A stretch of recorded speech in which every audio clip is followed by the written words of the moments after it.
Exodus chapter 2.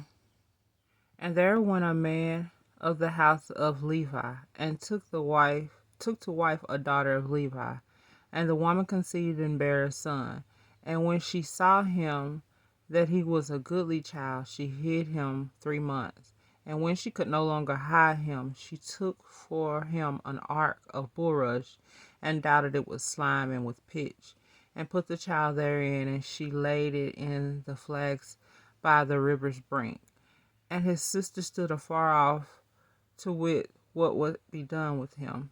And the daughter of Pharaoh came down to wash herself at the river, and her maidens walked along the riverside. And when she saw the ark among the flags, she sent her maiden to fetch it. And when she had opened it and saw the child, and behold, the baby wept, and she had compassion on him, and said, This is one of the Hebrews' children.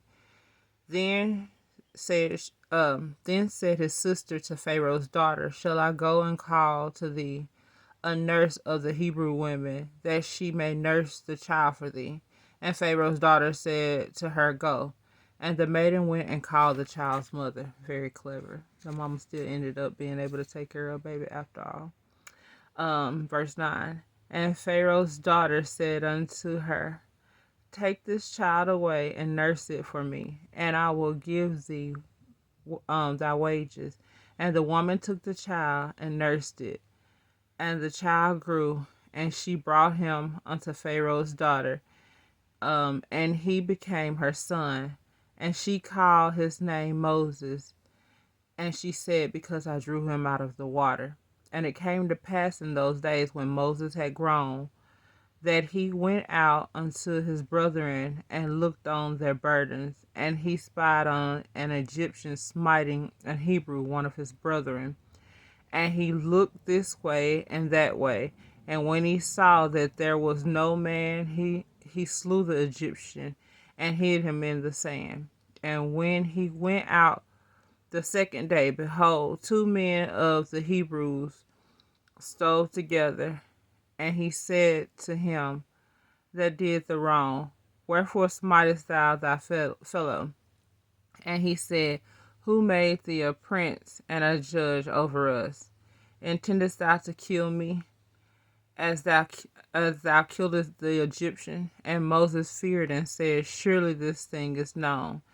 Now when Pharaoh heard this thing, he sought to slay Moses, but Moses fled from the face of Pharaoh, and dwelt in the land of Midian.